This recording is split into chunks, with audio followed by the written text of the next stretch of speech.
Olá, seja bem-vindo a esse momento de reflexão e nós iremos refletir a batalha da humanidade, a maior batalha, e ela foi travada no Getsemane.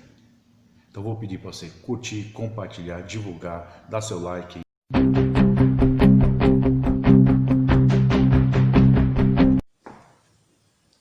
Em Mateus 13:44 diz assim: o reino dos céus é semelhante a um tesouro oculto no campo, a qual certo homem, tendo achado, esconde e, transbordando de alegria, vende tudo que tem para adquirir aquele campo. Interessante para aquele homem, aquele tesouro valia todos os seus bens, tudo que ele tinha, tanto que ele vendeu para adquirir aquele tesouro. A pergunta é: quanto vale o reino de Deus para você? Não que o reino de Deus possa ser comprado com dinheiro. Ele foi comprado pelo sangue de Cristo Jesus na cruz. Mas quanto vale? Quanto para você é importante o reino dos céus? Eu quero fazer uma comparação com outro texto que demonstra muito isso. Há um jovem rico que chega até Jesus Cristo e fala para Jesus Cristo: o que eu preciso fazer de bem para ter a vida eterna? E Jesus Cristo fala: cumpre os mandamentos. E o jovem pergunta para Jesus: quais são? E Jesus Cristo fala: não roubarás, não matarás, honrará pai e mãe. E o jovem responde: tudo isso eu tenho feito, eu tenho guardado, que mais eu preciso? Aí Jesus Cristo responde para ele: se queres ser perfeito, vende todos os seus bens, distribui para os pobres e acumulará tesouro no céu, e depois vem e me segue. Aquele jovem se entristeceu porque era muito rico. Sabe, o jovem estava disposto pela vida eterna a ser uma boa pessoa, mas os seus tesouros, o seu dinheiro era mais importante que a vida eterna para aquele jovem. Diferente daquele homem, aquele tesouro que ele encontrou, ele vendeu todos os seus bens para adquirir aquele tesouro. Mas esse jovem rico não estava disposto a dar todos os seus bens e seguir a Jesus Cristo. Eu não sei quanto vale o reino dos céus para você, mas eu quero falar quanto custou para Jesus Cristo. Jesus Cristo vai até o Getsemane para orar com seus discípulos e fala para ele: ficai aqui, e leva junto com ele Tiago, João e Pedro. E ele diz assim: a minha alma está profundamente triste até a morte, ficai aqui e vigiai. E Jesus Cristo se afasta e vai orar. Ele dobra o seu joelho e ele fala: Pai, se possível, afaste esse cálice de mim, mas não seja feita a minha vontade, e sim a tua vontade. E ele retorna contra os seus discípulos dormindo. E ele fala para Pedro: não podeis vigiar uma hora? Ele volta para orar. E ele fala: Senhor, se possível, que eu não beba esse cálice, mas não seja feita a minha vontade, e sim a tua vontade. E ele retorna e encontra de novo os discípulos dormindo. E ele retorna pela terceira vez para orar. E vai repetir a mesma oração: Senhor, se possível, afaste esse cálice de mim. E Lucas relata que veio um anjo do Senhor para confortar, porque ele estava angustiado até a morte. A intensidade, a dor que ele estava sentindo na alma era tamanha que Lucas relata que ele suou sangue. E esse fenômeno acontece em casos extremos, raríssimo, quando a pessoa está muito debilitada. A pressão é muito forte, a angústia é tal que ela começa a suar sangue, que os vasos sanguíneos estouram e se mistura com o suor. Porque naquele momento Jesus Cristo estava tendo a maior batalha da humanidade.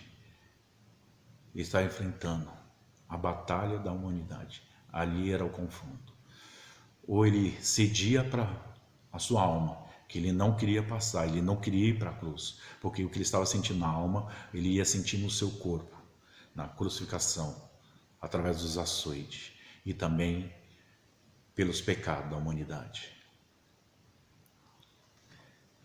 Jesus Cristo estava ali. Ele estava lutando com a sua alma para poder fazer a vontade de Deus, para que pudesse perdoar nosso pecado. A batalha da humanidade estava na mão de Deus, de Jesus Cristo.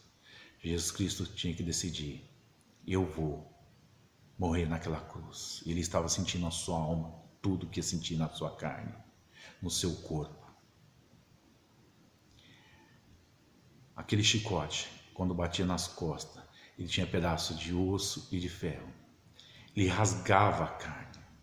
Imagina o sofrimento de Cristo. Ser rasgado a sua carne. E eles tinham que tomar cuidado, quem estava dando os açoites, para não matá-lo. Ou rasgar um músculo, senão ele não conseguiria levar a cruz, a parte de cima. Que eles calculam que pesava mais ou menos aproximadamente 50 quilos. Colocaram uma coroa de espinho. Espinho aproximadamente 10 centímetros. Entrava no couro cabeludo. Então Jesus Cristo estava tendo uma batalha. A batalha da humanidade. Lá no Getsemane, ele tinha que decidir: eu vou morrer naquela cruz para perdoar todos os pecados, para salvar a humanidade, fazer a vontade do meu Pai. Ele estava lutando com a alma dele, porque ele como homem não queria passar todo aquele sofrimento. E quando ele é crucificado naquela cruz, os pregos na mão dele e nos pés, os cientistas, os médicos falam que ele faz um esforço enorme, porque Jesus Cristo fala, teve uma hora que ele fala, ele teve que fazer um esforço. E a fala dele, de Jesus Cristo, com todo aquele sofrimento, tudo que ele estava passando, a fala de Jesus Cristo foi: Senhor, perdoa, porque eles não sabem o que estão fazendo. Imagina que amor é esse, com todo aquele sofrimento, toda aquela dor, ele lembrar de nós, falar: Senhor, perdoa. E os historiadores, eu acredito que aquela dor que ele estava sentindo no Getsemane, aquela angústia, não era por causa da crucificação, dos açoites, daquilo que ele ia sentir na carne. Mas nós acreditamos, é porque ele sabia que ia levar o pecado da humanidade sobre ele. Tanto que a Bíblia relata que ele fala, ele grita em voz alta: Deus meu, por que me desamparaste?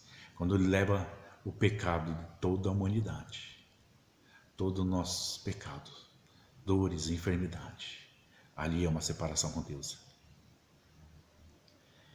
E a angústia dele naquele Getsemane, aquela batalha, não era por causa da dor na sua carne, mas por levar o pecado de toda a humanidade, para que nós fôssemos salvos. Jesus Cristo venceu lá no Getsemane. Quando ele é levantado naquela cruz, é a demonstração, é a evidência do amor dele, da vitória dele, porque ele morre, mas ele ressuscita, está sentado à destra de Deus Pai Todo-Poderoso, intercedendo por mim e por você. Fala que o véu do templo rasgou de cima para baixo, aquilo que separava não separa mais. Ele nos justificou de todo o nosso pecado. Foi esse sacrifício, foi esse preço. A salvação da humanidade custou isso para Cristo. Esse foi o preço que Jesus Cristo pagou. Essa foi a maior batalha da humanidade, lá no Getsemane. Em Lucas 19, há uma passagem que demonstra uma pessoa que entende a importância do reino do céu. Fala que Jesus está passando e olha para cima, vê Zaqueu, ele falou: Zaqueu, desce, que importa eu passar na tua casa. E Zaqueu desce com pressa e recebe Jesus Cristo com muita alegria, dizendo: Senhor, eu vou dar metade dos meus bens para os pobres, e se eu defraudei alguém, eu vou devolver 4 vezes mais. Zaqueu entendia que mais do que os bens, mais que o dinheiro dele, era ter Jesus Cristo na casa dele. Como eu falei para você, o reino do céu você não compra com dinheiro, mas você pode demonstrar, como Zaqueu, que o maior tesouro era ter Jesus Cristo na casa dele, do que o dinheiro. A minha pergunta para você: quanto vale o reino dos céus para para você. Eu posso dizer para você quanto custou para Cristo. Seja abençoado na prática dessa palavra.